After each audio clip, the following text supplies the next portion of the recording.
So ito yung dyno area nila. So maganda dito sa Top Speed Tech. Talagang pag tinono nila yung motor mo, in-upgrade. Scientific. Excited na ako makita si ADV dito. Nung nakuha ko sa ADV, sabi ko hindi ko gagalawin yung makina. Pero for today's video, meron tayong papasyalan na shop. Check natin kung ano yung mga pwede nilang gawin kay ADV.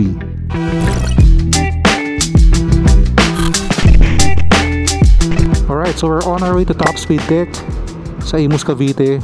Na-recommend kasi ito ng mga ka-group natin sa ADV 160. So shoutout sa mga kapatid natin dyan sa Las Piñas, Muntinlupa, Parañaque, RT. May mga nagpagawa na rin kasi dun sa shop and satisfied naman sila. And nung chinek ko sila sa Facebook, yung shop, ang nagustuhan ko dun gumagamit sila ng dyno sa pag-tune. Lagi ko nga sinasabi, if ever magpagalaw na tayo ng makina, mag-upgrade, gusto ko scientific yung approach. Ayoko nung basta papalitan yung panggilid, trial and error, tapos papakiramdaman mo lang. Kasi kung may dyno tuning, talagang makikita kung meron bang gain or improvement yung bawat pyesa or upgrade na kinakabit mo. Ako naman, lagi ko nga sinasabi, very satisfied ako sa performance itong ADV 160 kahit all stock. Pero syempre, kung meron namang opportunity na lalo mong i-improve, why not, diba? Lalo ngayon na 10 months sa atin itong sa ADV. So, nako-curious din ako kung ano pa ba yung pwedeng ibigay nito. Kaya for me, it's time na siguro na unti-unti na nating i-try na ma-maximize yung potential nito. Shoutout pala to Chigi. So, hindi na natin kailangan maglabas ng phone kung nag-Waze. So, iwas laspag. So, may nagtanong nga rin. So, kung Chigi naman yung gamit ko sa navigation, ba't pa ako nagkabit ng moto off na phone mount? Actually, for ano to, backup lang, for emergency. Para in the event na, kunyari, magloko yung Chigi, magka-problema, hindi ko magamit, pwede ko pa rin ikabit yung phone ko dito sa Moto Wolf. Alright, so Daang Hari Gaming tayo. So sa mga matagal nang nanonood sa atin, alam nyo, ito yung isa sa mga favorite nating daanan. Ito palang Top Speed Tech, may dalawang branch din sila, sa Bacoor and sa Imus. Pero nung nag-Waze kasi ako, parang mas malapit sa atin yung Imus. Kaya dun tayo. So going back pala dun sa gusto nating ma-achieve dito kay ADV 160. Hindi naman top speed ang pinakahabol ko dito. Kasi mainly city riding ako eh.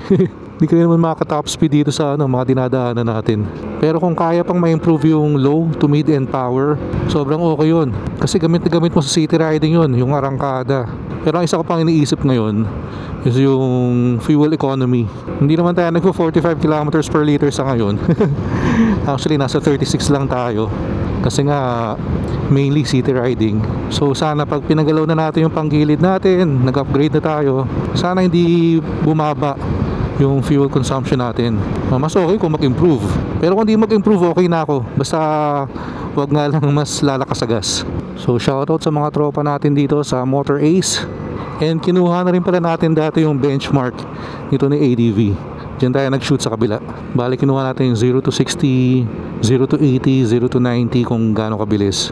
Kaya pag mga may ginalaw na rin tayo sa panggilid or sa performance sa makina, malalaman din natin kung meron bang improvement from stock.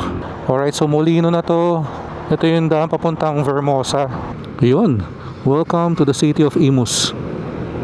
Pero 25 minutes away pa rin tayo. So mukhang malayo-layo pa. And by the way, DJI Mic Mini pala yung gamit natin today para sa audio. Kasi yung huling video natin, yung kinompare ko itong DJI Mic Mini versus yung Hollyland Lark M2. Based sa comments, mas maraming may gusto tong sound quality ng Mic Mini. Medyo mainit ang panahon. Ramdam mo nang malapit na mag-summer. Alright, so nasa Vermosa na tayo. Ayala Malls. Sa mga nanonood pala ngayon na nakapagpagawa na sa Top Speed Tech, pa-comment down below rin naman kung anong experience nyo. Kung kamusta ba yung improvement sa performance. Nakakatakot naman tong malaking machinery na to. Okay rin naman palang dumaan dito, no? Nasa walang traffic. Dire-diretso lang. Aguinaldo flyover. Dito. First time nating dadaan dito. Nice. Kala ko dire-diretso na yung magandang daan eh. May konting off-road pala tayong dadaanan. Yung mga ginagawa pala. Parang ngayon lang ulit ako nakapagmotor ng ganito kainit Ramdam na ramdam mo sa helmet yung init eh. Alright, flyover ulit. Nasa malayong Cavite na tayo Usually hanggang Vermosa lang tayo eh. City of Imus. Oh, City Hall nila. Ang ganda. Laki. Alright, so dapat nandito na tayo. 70 meters. Ito, top speed deck sa kanan.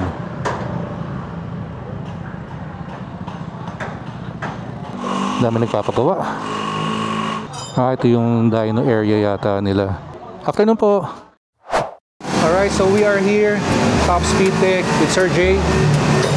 So what's up mga boss, nandito ngayon si Sir Newbie Rides dito sa Top Speed Tech mga boss. So tour namin kayo and share ko lang po sa inyo kung ano yung mga service offered namin dito sa Top Speed Tech. Then tara mga boss, tour namin kayo. Sa dyno muna tayo, tapos sunod natin sa likod kung ano ba yung mga ibang services dun sa likod. So dito mga bossing, ito yung pinaka dyno room natin. Kumbaga dito natin tune yung mga FI units, nagre-remap. Kumbaga nag-tune din tayo ng mga stock ECU for Honda, Yamaha scooters, then sa mga Yamaha underbones, tsaka sa mga backbones. Then sa Raider FI, nag-tune din tayo niyan mga boss. Then sa Honda scooters mga boss, all Honda scooters, tsaka all Honda underbone scooters and backbones mga bossing. Nag-tune din po si Top Speed Tech niyan. Then, ito yung pinaka-screen natin. Kumbaga dito nyo makikita yung pinaka-result ng dyno natin. Kung ilang HP from baseline to after remapping. Kumbaga kung ilan yung pinaka-bibigay niyang horsepower. Then, yung gamit natin para ma-tune natin yung pinaka-motor ninyo, which is yung AFR meter. Para saan nga ba yung AFR meter? Yan yung pinaka-importante mga bossing kapag ka nagpaparema po kayo. Kailangan merong AFR meter or wideband sensor mga bossing. Para at least mas accurate yung pinaka-tuning natin. Although, kahit street tune yan or dyno tuning mga boss, kailangan po natin talaga ng AFR meter para mas makita natin kung tama na ba yung tono o hindi pa. So mga boss, punta tayo dun sa kabila para ipakita naman po namin sa inyo mga bossing kung ano ba yung meron dun sa likod. Kumbaga sa backyard namin kung anong services yung mga nandoon. Tara mga boss. So dito mga bossing, ito yung pinaka working station ko kapag ka may binibuild akong engine. Kumbaga pagka nagbobuo ako ng makina, dito ako binubuo yung mga makina ninyo. Pag engine refresh or engine modification or bore up mga bossing, dito namin binibuild yon. Kasi nandito yung pinaka working station namin para sa mga engines. So dito tayo mga boss kung anong services yung mga nandito. So pagdating naman dito mga bossing, meron tayo ditong lathe machine, tapos meron din tayong drill mill or dyan natin nagpo-profile ng piston, tapos dyan din tayo nagkakalkal ng mga pulley ng ball ramp. Then sa milling naman sa mga lathe machine naman mga boss, dyan po yung nire-regroove natin. So ngayon meron tayong nire-regroove na bell. Then dyan din po tayo re-angle. Tapos dito naman sa side na to mga bossing, meron tayo dito ng tire changer. Kumbaga if ever man na gusto niyo magpa-PMS tapos meron naman kayong daladalang gulong, gusto niyo na ipasabay yung pagpalit, meron din po tayong tire changer dito. Tapos dito naman powder coating oven. Then ito yung powder coating boot natin. Yan mga boss, ito yung pinaka powder coating boot. Tapos dito naman sa katabi niya, yan yung pinaka sandblast. If ever na gusto niyo magpa-sandblast ng mga engines ninyo, like cylinder head or cylinder block, pwede po yun, dalhin nyo lang po dito kay Top Speed Tech. Then if ever din na gusto nyo magpa-sandblast ng pinaka main engine, pwede din po yun, basta dadalhin nyo lang po dito sa amin. So yun lang po yung mga services namin na ina-offer dito kay Top Speed Tech. CVT modification, bore up packages, dyno tuning or ECU stock remapping mga boss, tapos tire changing mga bossing, then powder coating, yun mga boss. Yun lang mga boss. If ever mga bossing na meron kayong katanungan, mag-direct message na lang kayo sa Facebook page namin mga boss. Then if ever po na meron kayong inquiries, pwede rin kayong mag-direct PM doon. Then if ever na gusto nyo mag-walk-in, walk-in lang po kayo. No need for reservation. No need for schedule mga bossing. Punta lang po kayo dito sa shop. Open po kami daily from 9 AM until 7 PM mga boss. No need for reservation. Yun lang mga boss, no? So yung mga boss, dito naman sa service area natin mga bossing, meron tayo dito mga nagpapa-PMS services mga boss, katulad netong NMAX B1, PMS3 yan mga boss. Then yung PCX 160, PMS3 din po yan. Same as sa mga the rest na makikita nyo ngayon dyan, puro PMS packages po yan mga bossing. Ano nga ba yung mga inclusion sa PMS package natin mga bossing? So ito yun mga boss.